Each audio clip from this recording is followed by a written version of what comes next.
하시기 바랍니다. 예, 울산 남구 우리 김기현 의원입니다. 먼저 장관 후보자로 추천되신 것을 축하드리고요. 제가 설명을 좀 드리고 나중에 질문을 올리도록 하겠습니다. PT를 좀 띄워주시죠. 우리 후보자 배우자 이름으로 농지를 PT 띄워주시겠어요? 배우자 이름으로 농지를 취득한 것과 관련해서 여러 가지 많은 특혜 의혹들이 제기되고 있습니다. 잠시 중단해 주시고 PT를 작동이 안 돼요? 네. PT 작동이 안 되죠? 예, 다시 계속해 주시면 되겠습니다. 순창군, 전북 순창군 동계면 어치리에 있는 농지죠. 전 약 614평을 2021년 1월 달에 이전하셨던데 전 소유자가 박홍주라는 분입니다. 등기부를 보시면 이 어치리 704-1이 전 소유자로 되어 있고 소유자 배우자가 동계면 장군목길 832 되어 있어서 다른 주소인 줄 알았는데 이걸 대입을 시켜보니까 같은 주소지의 도로명 주소였더라고요. 그러니까 농지 취득을 하기 위해서 거주지를 위장 전입한 것 같다. 같은 주소지에 박홍주 씨하고 어떻게 부부가 같이 살 수 있느냐. 그런데 특히 이전한 다음에 한 달이 지나니까 후보자는 전주시로 주소를 이전했고 2달이 지난 다음에 배우자가 한 500m 떨어진 인근의 농지를 취득했다. 그러고 난 다음에 1년 후에 그 땅을 쪼개기를 해가지고 그 중에 한 300평 되는 농지에다가 주택을 짓겠다고 신청을 해서 주택을 지어서 지금 소유하고 있다. 이런 얘기입니다. 다음 PT 보시겠어요? 그 취득 과정에서도 굉장히 의혹이 많이 있습니다. 이게 농지니까 당연히 농업경영계획서를 제출해서 농취증, 농업취득 증명을 받아야 되는, 자격 증명을 받아야 되는데 그 농업경영계획서 내용이 부실하기 짝이 없는 공란으로 가득합니다. 그 중에 오른쪽 난에 보면 일반적으로 이렇게 여러 가지 사항들에 대해 필수 사항들을 기재를 하는데 후보자의 배우자가 낸 그 농업경영계획서에는 영농거리, 그러니까 땅하고 거주지하고의 거리겠죠. 가까워야 농지를 할 수 있지. 전주까지는 1시간 정도 걸리기 때문에 이 농지로부터 사실상 영농거리에서 불합격점을 받을 것이다. 이렇게 봐여져서 아마 인근에 있는 곳으로 주민등록을 옮긴 것이 아닌가 짐작이 되는데 영농거리나는 그래서 공란을 해놨고 주재배 작물의 종류나 영농 착수 시기, 농업 경영 능력, 농업 장비의 보유 현황과 보유 계획도 전부 다 공란으로 만들어 나왔습니다. 이런 서류를 어떻게 농취증을 받았는지 이해가 안 된다. 군청 공무원에게 물어봤더니 이런 사례는 일반적이지 않다라고 답변했다는 것입니다. 다음 자료 보시죠. 세 번째인데 현재 그러면 농지를 사용하고 있는지를 봤는데 지금 그 앞에 보이는 건물이 지금 한 300평 정도 되는 이게 그 대지로 바뀌어져 있는 집입니다. 아마 배우자께서 거주하시는 것 같아 보이는데 그곳에 있는 그 옆에 땅, 그게 지금 옆에 농지라고 제출하신 서류에 보니까 이게 농지인지 아니면 별장의 정원인지 잘 모르겠습니다. 저 오른쪽 사진 한번 보시면 오른쪽 사진에 그 빨간 선 안에 들어있는 부분입니다. 그 낀 선 왼쪽에 있는 부분인데 지금 잡초가 매우 무성하죠. 현재 전혀 농업을 하지 않고 있는 것으로 확인되고 있습니다. 그러니까 매입한 땅 중에 일부는 이게 별장 정원인지 농지인지 확인이 안 되고 그 일부 분할되어 있는 668-18 이게 원래 샀던 땅 일부입니다. 거기는 잡초가 무성한 것이 현재의 모습입니다. 그런데 후보자 측에서 제출한 자료를 보시면 다음 PT입니다. 왼쪽에 있는 것이 후보자 측에서 제출한 자료인데 그중에 일부에는 중간에 있는 사진처럼 텃밭을 만들어 놓고 있기 때문에 이거는 농업을 하고 있는 것이다 라고 설명했고 그 두 번째 사진은 두릅이 짊어져 있는 밭 이렇게 농업이라고 말씀하셨는데 위치를 확인해 보니까 이 텃밭 사진이라는 것은 668-18이 아니라 666-10번지이고 두릅이라고 했던 것은 후보자나 배우자가 아무 상관이 없는 제3자 소유의 다른 땅입니다. 그러니까 실제로 농업을 하지 않고 있는 것이 현재 현황 상황에서 증명이 된다는 것이죠. 다음 PT 보시죠. 그래서 이 땅에 2018년도에 그 농지 앞으로 도로 개설 사업이 확정이 되었는데 3년 후에 이 농지를 취득하셨습니다. 그런 다음에 일부 지번을 쪼개 가지고 한 300평 되는 땅에는 지목을 변경해서 주택을 신축하셨습니다. 질문하겠습니다. 간단하게 질문드리겠습니다. 전 소유자인 박홍주 씨와 어떤 관계이십니까? 전혀 관계 없습니다. 동네 이장입니다. 그런데 같은 주소지에서 거주하셨습니까?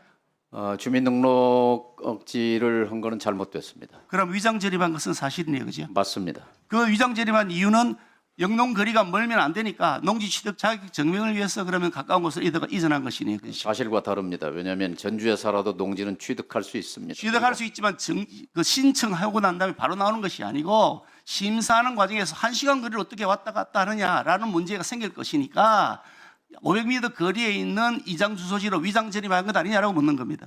지방자치단체는요, 우리 지역구 갖고 계시니까 아시겠지만 농촌 소멸 때문에 귀향, 귀농, 귀촌을 적극적으로 환영하고 지원합니다. 아니라고 마을 주민들도 환영합니다. 아니라고 말씀하시지만 국민들이 납득하지 않을 거라고 말씀드리고요. 또 다음 질문입니다.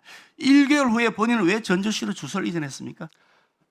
오랜 일이라 기억이 잘 나지 않습니다만 아무튼 제가 지역구가 있는 지역이니까 거기에 있는 것이 맞는데 그 전입 주민등록이 그렇게 옮겼던 것은 좀 불찰이었던 것 같습니다. 살지 않은 건 맞습니다.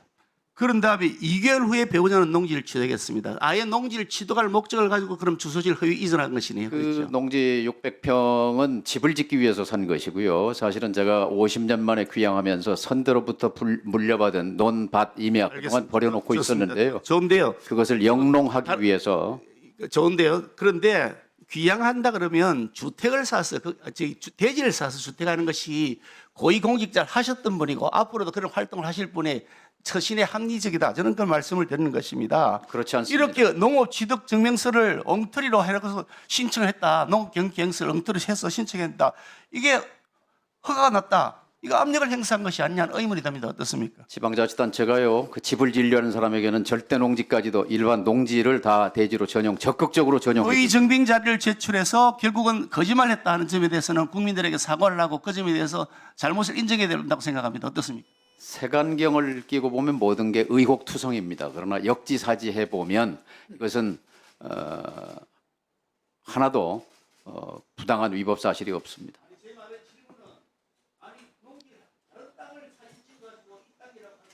네, 제가 좀 설명을 드리겠습니다, 위원장님. 제가 주택을 대지로 바꿔서 이제 주택 공사를 하는 과정에서 인접 옆에 있는 토지가 아무래도 공사 중에 훼손이 되죠. 그래서 그 마을 주민이기 때문에 마을 주민께서는 양해를 했지만 그래도 내가 그게 작은 조각 땅이었어요. 160평짜리.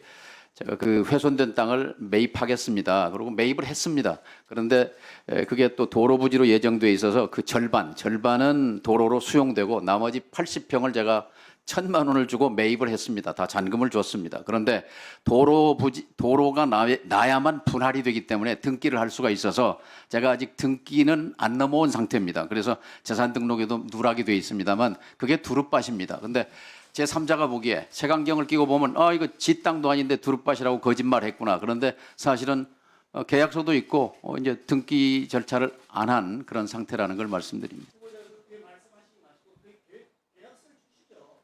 네, 드릴게요, 계약서. 예. 그 주인이 박종례 씨라는 마을 주민인데요. 예. 드리겠습니다. 예. 자, 수고하셨습니다. 다음은 이재정 의원님 질의해 주시기 바랍니다. 네, 두 번째 통일부 장관이 되시고 또 장관 재임 시절에는 각종 남북 행사 그리고 남북 당국자 회담 그리고 개성공단 착공 그리고 첫 제품의 출시 되게 벅찬 한반도 역사에 있어서 벅찬 일들을 함께 하신 장관 후보자님이십니다. 그래서 지금 꽉 막혀 있는 윤석열 정부의 정말 통일을 가로막기 위해 존재했던 것 같은 통일부를 이어받으시면서 이만한 적임자가 있나라는 생각도 해봅니다. 그 말씀 여쭙고 싶은데 계속 이제 검증을 이유로 다른 이야기 질의를 하셔서 모두에 잠깐만 얘기를 하겠습니다. 후보자는 21대 국회의원 선거 낙선하고 진실로 귀향을 고민하던 중에 귀향을 위해서 터를 마련했고 아까도 제가 모두 발언에서 말씀드린 것처럼 배우자가 현재 그 공간에서 살고 있습니다. PPT 띄워주시죠. 제가 짚고는 넘어가야 할 것 같아서 그렇습니다. 바로 후보자 자택 CCTV입니다. 네, 저기 첫 번째 사진 보시면요. 저거 명백히 사유지 안에 사생활을 보호하기 위한 온전한 공간입니다. 저기 가서 서 있어요. 안에 지금 배우자가 있습니다. 어떤 마음이 들까요? 이건 아니잖아요. 저분들 지금 온 동네 들쑤시고 다녔어요. 그래서 누군지 확인했습니다. 제가 이 자리에서 말씀드리지 않겠습니다. 얼굴을 가리지 않은 사진도 갖고 있습니다. 제가 저 뒤에 계시는 보좌진 분 중에 한 분 정도는 약간 긴가민가 하는데요. 어느 위원님이신지 그분 이런 명령에까지 그 현장에 가가지고 이런 위법행위까지는 하지 마십시오. 분명히 말씀드립니다. 이거 명백히 법률 위반입니다. 형법상 주거침입죄 위반입니다. 공동으로 갔습니다. 더 가중됩니다. 이런 짓 하지 마십시오. 네, 말씀드리겠습니다. 자, 이어가겠습니다. 네, 두 번째 통일부 장관직을 수행하시는 겁니다. 후보자의 경륜으로 보나 그리고 또 여러 가지 경험들 그리고 저희 정치권에서 평가하는 것으로 보아 두 번째도 통일부 장관을 한다. 어떻게 보면 어떤 분은 굳이 또 격에 안 맞게 두 번이나 똑같은 장관직을 하시는 분들도 있고 정말 대단한 각오를 하셨나 보다 이런 기대도 되거든요. 이 두 번째 장관직을 수락하시면서 후보자 지명을 수락하시면서 어떤 각오로 임하시는지 궁금합니다. 저는 꿈을 갖고 살아왔습니다. 제가 아까 모두에 설명드린 대로 태어난 날이 공교롭게 정전협정이 맺어진 날이었습니다. 그런데 제가 초등학교도 휴전 상태, 대학 때도 휴전 상태, 군대에 갔을 때도 3년 내내 휴전 상태, 그리고 제가 결혼해서 그 아들이 커서 또 군대에 갔을 때도 휴전 상태. 이 휴전 상태는 동서고금의 역사에서 이렇게 72년이나 되는 세월 동안 전쟁을 종식하지 못하고 이런 상태, 가장 낮은 평화 상태를 유지하고 있지 않습니까? 이것을 개선하는 것을 저의 소명으로 생각했습니다. 그러고 20년 전에 제가 앞장서서 선도했던 것이 개성공단, 개성평화도시였고 그리고 북핵 포기를 국제사회에 처음으로 천명한 9.19 베이징 공동성명을 지휘한 NSC 위원장이었습니다. 이 꿈은 좌절됐습니다. 독일 같으면 20년 전에 그런 합의가 있었고 개성평화도시가 만들어진 20년 뒤라면 아마 최소한 남북연합은 와 있어야 합니다. 독일은 1970년에 처음 정상회담하고 20년 만에 통일로 갔습니다. 20년 전을 비교해보면 지금 우리는 어디에 서 있는 겁니까? 그 좌표가 너무나 참담합니다. 이것을 되돌려 놓고 싶습니다. 그렇지만 현실은 녹록치 않습니다. 최근 정부가 바뀌고 또 탈북자 송환이라든지 그리고 대북전단 이 중단되면서 보이는 간접적인 어떤 모멘텀들의 흔적들이 기대들이 있긴 하지만 여전히 녹록치 않을 것으로 생각됩니다. 어떤 돌파구를 통해서 전 정부의 이런 실정으로 꽉 막혀버린 남북 대화의 창구 물꼬를 틀 수 있고 신뢰를 다시 회복할 수 있을까요? 저는 대북 정책보다 더 중요한 건 남남 합의라고 생각합니다. 그래서 제가 강조하는 것이 보수 정부인 노태우 정부와 보수 정부였던 김영삼 정부가 합의했던 민족 공동체 통일 방안 여기로 돌아가야 한다는 겁니다. 지난 3년 동안 이것은 완전히 파기됐습니다. 그리고 민족 공동체 통일 방안 남북 기본 합의서를 체결할 때 폐기했던 반공 통일론이 다시 살아난 겁니다. 이제 보수 진보를 가리지 않고 우리가 계승 발전해왔던 그 정신으로 돌아가야 한다. 그것은 뭐냐? 화해 협력입니다. 그리고 서로 남과 북이 무력을 사용하지 않고 불가침한다는 약속으로 돌아가는 것입니다. 구체적인 9.19 합의도 있었지 않습니까? 교류 협력으로 다시 돌아가야 합니다. 그게 제 생각입니다. 네, 이렇게 남북 대화가 중단된 상황, 방금 그 말씀을 들으니까 제가 이 질의하고 싶은데요. 중단된 상황에서 사실은 민간 교류가 그럴 때일수록 남은 모르지 않습니까? 그런데 전 정부에서는 사실상 끊겨 있어요. 끊김 정도가 아니라 남북 교류 협력법이라는 어떻게 보면 교류를 위해서 마련된 이 법을 무기로 해서 오히려 범법자를 양산하기까지 했습니다. 신고제임에도 불구하고 사전 승인제 마냥 운영하다가 신고하면 반려하고 사후 신고하면 늦었다면서 처벌하는 악순환을 통해 가지고 윤석열 정부에서만 8번의 남북 교류 협력법 위반 가태료가 부과됐습니다. 학술 교환 이런 단순한 것, 인도적 지원, 종교 행사 이런 신고조차 거부당하는 게 지난 남북 교류 협력의 현주소였습니다. 아까 말씀드렸다시피 사실상 전주소에서는 끊겨 있던 민간 교류 어떤 방식으로 다시 이 법의 취지에 맞는 교류협력 활성화를 위해서 노력할 수 있을까요? 말씀하신 선민후관, 이게 김대중 정부 때 추진했던 4원칙 중에 첫 번째 원칙입니다. 선경후정, 경제를 앞세운다. 그리고 선공후득, 먼저 베풀어라 하는 것이고요. 그 선이후난, 쉬운 것부터 해라라는 건데 가장 쉽고 당장 할 수 있는 게 민간 교류인데요. 노무현 정부 때 민간 교류 신청 4,000건 있었고 4,000건 다 접촉 신고가 이루어졌습니다. 문재인 정부 때 2,000건 있었습니다. 지난 3년 동안 200건 있었습니다. 남북 교류는 사실 제로 상태입니다. 이제 이것을 복원하는 것이 앞으로 일이라고 생각합니다. 네, 부처 명칭 변경이라든지 조직에 대한 여러 가지 고민들도 있는 것으로 압니다. 그 모든 것들은 어쨌든 헌법이 천명하고 있는 남북 통일에 대한 대한민국 국민들의 합의, 그 모든 것들을 총괄해서 어떤 기능을 다시 되살려낼 수 있는지, 법의 취지, 우리들의 함께 합의했던 그 방향으로 다시 통일부가 기능할 수 있는지에 대한 문제점을 초점을 맞춰야 할 것 같습니다. 다음 질의에 들어가도록 하겠습니다. 예. 예, 수고하셨습니다. 예, 김기현 의원님 의사진행 발언입니다. 예, 제가 어지간하면 넘어가려고 하는데 좀 고약하기 짝이 없습니다. 아니 제가 뭐 이런 짓을 했다고요? 그렇게 해도 되는 겁니까? 지금 제 보좌진들이 가서 했습니다. 조사했습니다. 당연히 조사해야죠. 이런 짓을 했다고요? 아니 이게 말이 됩니까, 위원장님? 생각해 보십시오. 공무 수행하는 과정입니다. 자료 안 냅니다. 본인도 지금 위장 전입했다고 방금 시인했지 않습니까? 두릅밥 말씀하셨는데 두릅밥은 샀는데 아직 이전 안 했다는 겁니다. 그런데 재산 신고 안 했다는 거 아닙니까? 그거 이 공직자 재산 등록에 관한 법률 위반입니다. 허위 신고한 거죠. 재산을 속인 거죠. 계약만 하더라도 신고하도록 되어 있지 않습니까? 또 불법입니다. 위장 전입한 것도 불법이지 않습니까? 두릅밥 좀 전에 말씀하셨는데 샀다고는 하지만 서류도 안 내고 이제 내겠다는데 보겠습니다만은 땅이 두 가지가 있습니다. 두 가지 중에 두릅밭 땅이 있고요. 텃밭 땅이 있는데 두릅밭 땅은 아닙니다. 지금 내가 667-17 두릅밭 사진은 다른 거고 668-18 텃밭 사진은 다른 건데 지금 거짓말했다는 겁니다. 그런데 그걸 조사하기 위해서 당연히 공무수행 과정에 자료를 제출 안 합니다. 정인도 전부 다 봉쇄합니다. 당연히 조사하러 가야죠. 대문도 없습니다. 담장도 없습니다.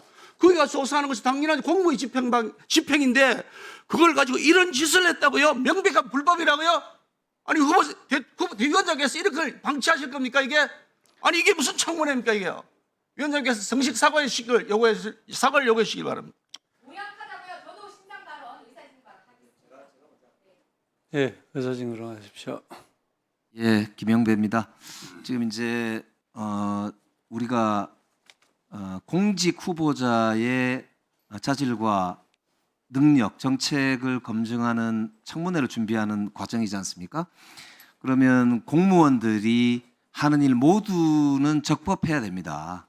그리고 공무원들은 각기가 할 수 있는 일과 할 수 없는 일로 나누어집니다.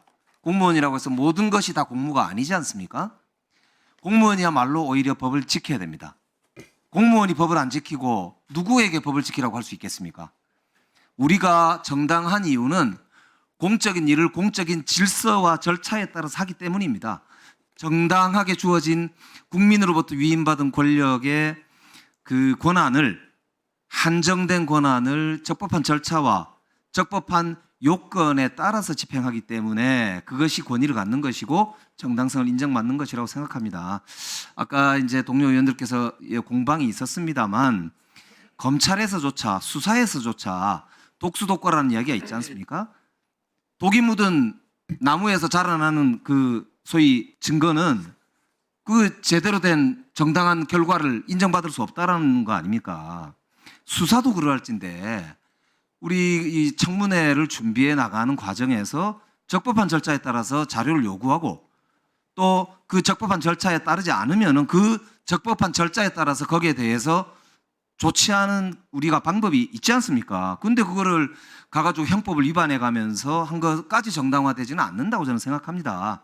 그렇기 때문에 잘못된 건 잘못됐다고 하고 지적할 건 지적하지만은 그 지적하는 과정에서 오히려 법을 위반한 것까지 정당화되는 건 아니다 말씀이에요. 그러니까 그거는 제가 볼 때는 서로 혼합해서 그냥 내 목적이 정당하니까 다 이거는 무조건 정당한 행위다 이렇게 얘기할 건 아니다라는 점을 저는 분명히 말씀드리고 싶고, 위원장님께서도 사실 이게 잘못된 건 잘못됐다라는 주장을 할 수 있지만 잘못된 법을 위반하는 행위에 대해서는 오히려 위원장님께서 질서를 정확하게 잡아주셔야 된다. 그렇지 않으면 우리 위원회가 이런 일을 진행함에 있어서 어떻게 정당성을 확보할 수 있겠느냐.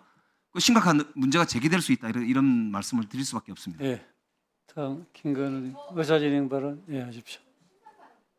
예. 순서대로 이렇게 하겠습니다.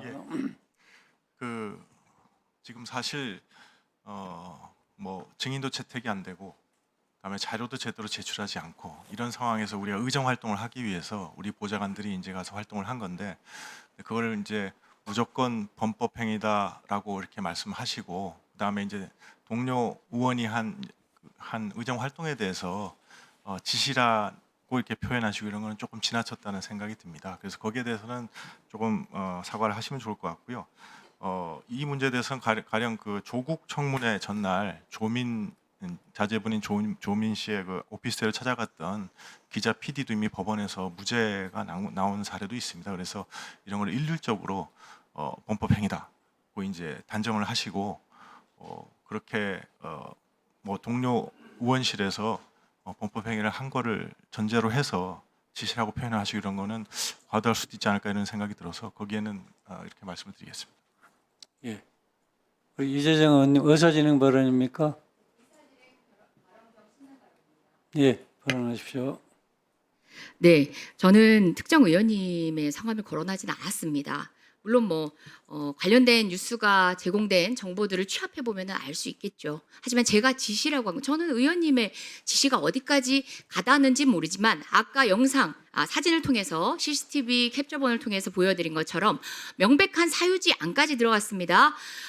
기왕의 판례를 김건 간사님께서 언급을 하셨지만 그 사례는 공용 부분이라고도 또 달리 판단할 수 있는 영역이 있지만, 아까 들어갔던 내용은 내실이 들여다 보이는 앞마당까지 들어간 겁니다. 그건 다릅니다. 관련된 판례 알고 계신 율사이실 줄 압니다. 제가 지시라고 한 건요, 저런 짓 그렇게 들어갔던 본인의 권한을 넘어서 법을 위배할 수 있음에도 불구하고 그런 합당한 판단을 하지 않고 들어간 보좌진들에게 한 얘기입니다. 그러면 니들이 과했다, 그와 같은 방식은 조금 지나쳤다라고 하시는 게 맞지 않겠습니까? 제가 해야 될 사과가 아니라 법의 처벌 앞에 놓여 있고 수사의 대상이 될 수도 있는 그 측에서 사과를 하시는 게 온당하죠. 저는 최소한 예의를 지키려 의원님 성함 말씀드리지도 않고 그 얘기할 때 의원님 쳐다보지도 않았습니다. 스스로 밝히셨습니다. 네, 책임지셔야 할 겁니다. 예, 의사진행 발언. 시상 발언을 저한테 대해서 하시니까 제가 말씀을 드려야죠. 아니, 나보고 이런 지시라고 해놔놓고 뭐 또 다른 말씀을 그 뺑뺑 둘러서 하세요? 예? 아니, 이재정 의원님 얘기를 내가 좀 전에 내 뒤에 있는 보좌진까지 거론을 하면서 이런 얼굴이 발언권 얻어서 발언을 하세요. 내가 들었잖아요. 들을 줄 아셔야죠. 나는 자기 얘기할 때 들었잖아요. 좀 들을 줄 아세요. 본인이 가려서 말씀하세요. 함부로 그렇게 지시라고 얘기를 해요.